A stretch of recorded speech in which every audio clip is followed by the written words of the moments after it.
Welcome back to Switzer. Kylie Hammond is the CEO of the Directors Institute, and she believes that the current crop of directors are in need of a decent shake-up, and the criteria for selecting directors is badly out of date. To see why she's so down on the country's company directors, I can feel her rolling her eyes.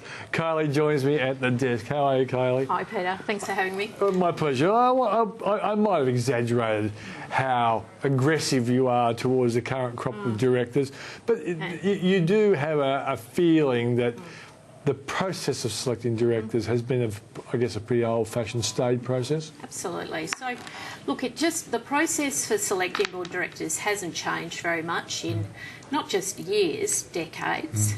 And we have a situation now where it is really an old-school network. Yeah. 70% of directors came from private schools or come from private school backgrounds. Gee, I'm glad I went to a private school. That gives me a chance. Go on. Anglo-Saxon. Yeah, I can tick that box. Go on. Male. Yeah, make that.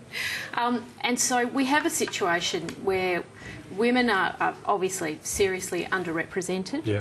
But I think more worryingly, we've got a complete absence almost of Asian talent in the boardroom and in our senior executive ranks.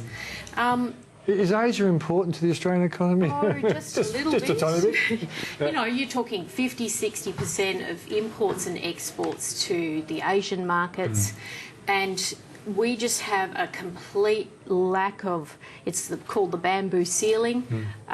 Asians are just not there represented, and they're 10% of the Australian population, and they're not represented. OK, well, let's just hold it there and we'll come back to it, because we should position you. So tell us about the Directors Institute.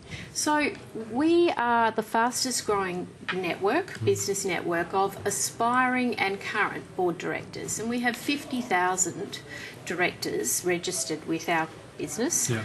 And we are really trying to provide a pragmatic way for people to get their first or second board appointment, or to expand their board portfolio and have a number of appointments. Yep. And we are working, you know, often with private companies, with private equity, venture capital, early stage businesses. I'm a huge fan of early stage companies, and I want to put the best talent around those companies to support them.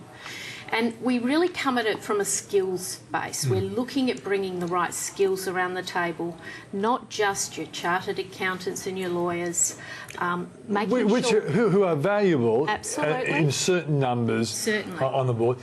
Look, can I ask this question? Because yes. I'm sure you would have done this. How many directors' gigs or jobs are there? If you put private companies, public companies, and not-for-profits, there'd be a lot of directors' jobs. There's thousands. There's thousands. But in the ASX, there's literally only about 80 positions that come up every year. Out of a total of, say for the ASX 200, correct. Are we working, say, 10 directors on average, 2,000, 80 of 2,000 come up each year? Yeah, 80 positions. Yeah. So there's a very large talent pool that would love to get an opportunity to serve on those ASX boards. It's like wanting to play first grade footy. Absolutely. There's a lot of good footballers down the park, and a lot of them think they're good enough to get there. Yeah. But you have to have diversity of thought. You have to have diversity of skills. You get better conversation. You get better run boards. The evidence is there. Companies that have diverse boards are better run, better profits, better results for the shareholders.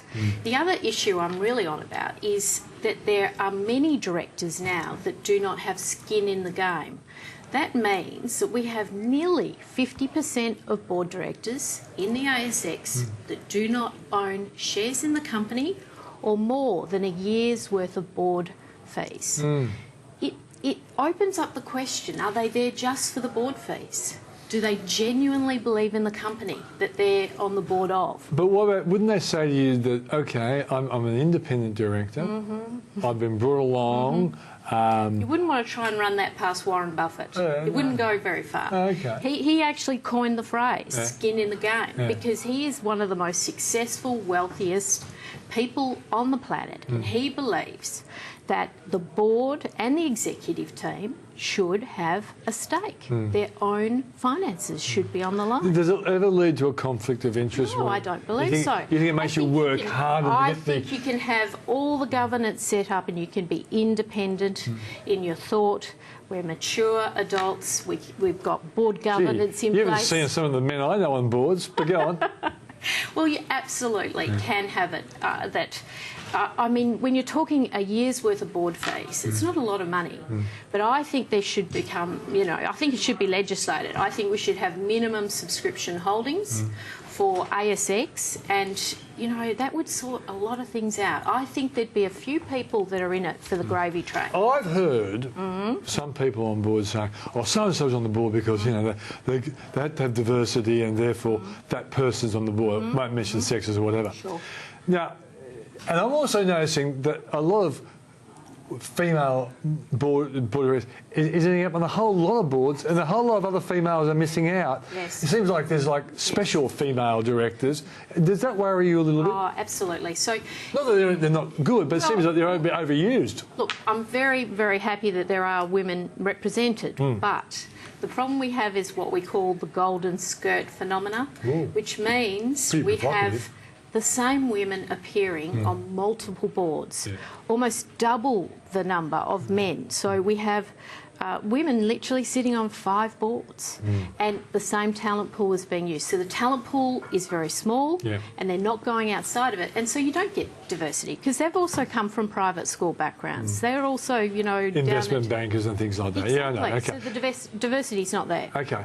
Does it also worry you that you're talking about a company that really is in, say, retail? They don't even have a retailer on the board. That was the case of some of our retailers recently, wasn't it? Absolutely. And some of our best retailers are women.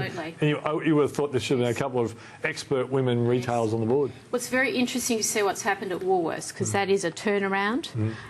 You have quite a avant-garde chairman, and we now have 3 women on the board, and so we have a 50-50 mix effectively in the board. So we should take a punt on women on the board? I think so, because women make half of the population, they're consumers, and they make... Professional shoppers. And they're definitely professional shoppers. We're not, we're amateurs.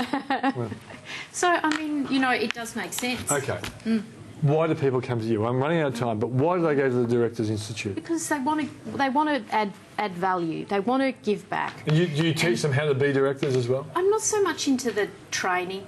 I'm into the practical, getting them in the first couple of board positions, whether that be an early stage, high potential company, a not-for-profit, a private company. My private companies, they get it. Yeah, of course they've got no issues with bringing in 50% women, bringing in Asians, bringing in cyber security experts. They want competitive advantage. They're paying for it for competitive advantage. Absolutely. So we're providing that pathway for securing your first couple of board positions, and with a bit of luck, with a groundswell, we did 2,500 board appointments last year. I'm going to double that number this year.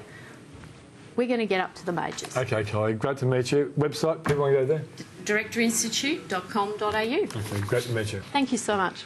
Okay, Kylie Hammond from the Director Institute. Now, just before I go, this morning I wrote a little story about who will be dining with who. Will it be Bill Shorten and Donald Trump, or Malcolm Turnbull and Hillary Clinton? Worth having a look at that on switzer.com.au. I'd be interested in your feedback. See you tomorrow night.